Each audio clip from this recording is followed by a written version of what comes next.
exposed to many of these stories through this lens. Agreement, disagreement, not understanding. Do you see how that shifts our conversation with God? If you are being pressed to agree or disagree, rather than understand what God's doing, that changes the conversation that we have with God. If we are pressed into a literal fundamentalism view, based on new ideas, different understandings will threaten the whole. People's individual experience with God and Scripture was shifted dramatically. And that's where most of us have our experience with Scripture and stories, including our current understanding of Job. So without knowing that that's the lens that we've been looking through, we tend to keep looking through that lens, right? So it's when we kind of take that lens off and we start to look at Scripture, and the ways that we're going to be doing Job is that we're going to look at it through a historical critical method. So you can put that on, historical critical method. We're going to look at it through literary criticism. So historical critical means like historically, historically things like this, how were they communicated? How were these stories told? Is it likely that this story is even an actual event, or is it more likely that it's a parable or a poem? We'll look at it through literary criticism. Job has been considered to be the best poem on goodness and evil in the history of the world. There are many people who aren't faith-based at all who feel that Job is one of the most well-written poems on evil and goodness. And so we'll look at it from a literary perspective, and we'll also look at it through an anthropological lens. And the lens that I'm going to use isn't my own. I mean, it's partly my own because it's kind of where God led me, but it is most aligned with René Girard. So for those, are any of you familiar with René Girard? Oh gosh, so let me just see where I am time-wise. Did he help write the Beer Bible?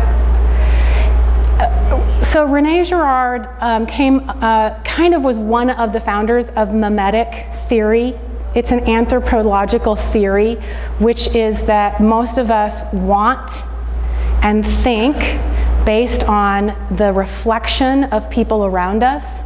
It's mimetic. Mimesis means mirror-like, and so it's an incredible. There's so many. Richard Rohr bases so much of his work on mimetic theory as well. So many people go back to René Girard. We'll maybe have that conversation more in the future. But I'm saying that because I want you to know the lenses that we're coming to, and you might bring your own lens. So this journey in Job isn't about learning concepts, teaching ideas, coming to conclusions. This is about asking good questions, adventuring with God, getting ourselves into hot water. So if you guys brought your journals, one of the questions that I would like you to process with the Lord this week is this. What do you want to know about evil? What? Did I just say that? Yes, I did. What? Lindsay, you're like, oh, don't even go there. I have so got you.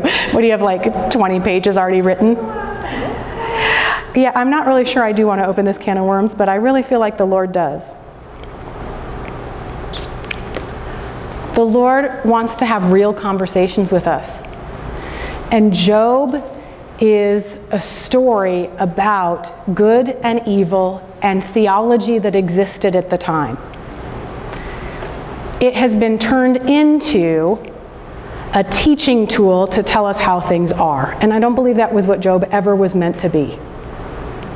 I think Job was meant to be this beautifully dynamic poem that was a reflection of thought at the time, and it's actually the thought that's in Job that affects almost everything in our culture about what we think about good and evil, whether we're aware of it or not, whether we're faith-based, whether we care about God, whether we don't care about God. The theology that's found in Job affects us on a daily basis, and we're probably not even aware that it's found in that beautiful ancient book that I think is often highly misunderstood. So, yay, right? Super exciting. What I'd also like to encourage you to do is read the first 2 chapters of Job. Don't have to do it, but you're welcome to do it.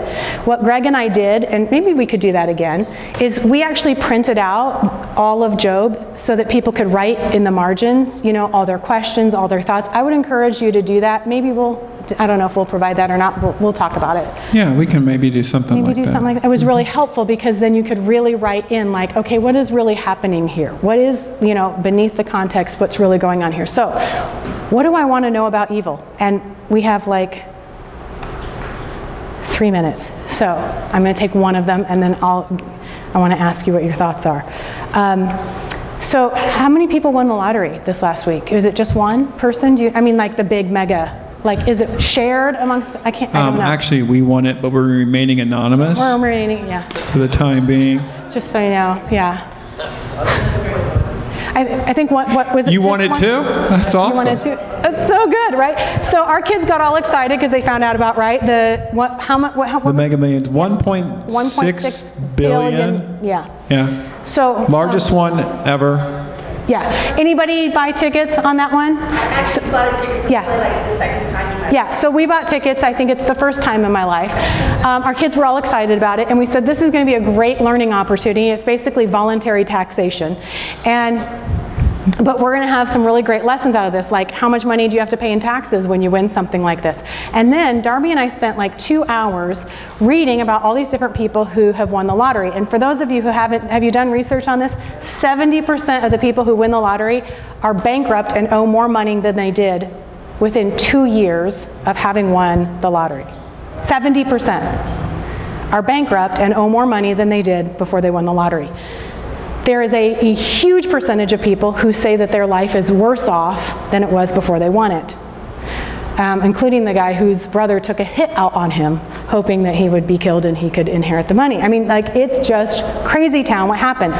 In fact, Greg was telling me about a study that I had heard about before on happiness. Will you share that? Ooh, you're taking me back because I wasn't ready with this one. Sorry, I know I didn't tell you ahead of time. Oh yeah. They were looking at after, was it 1 year? Yeah, 1 year. They compared the happiness on the same scale between people who had won the lottery a year before and people who had become paraplegic the year before.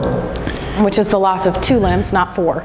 Yeah. Para meaning 2. And there was no significant difference in the happiness of those 2 populations. So you can lose the use of your limbs, or you can win the lottery and comparatively, yeah. You're just about as happy. Just about as happy. And then after a year. After 2 years. the next day. You're happier probably as a different on the scales. paraplegic and less happy.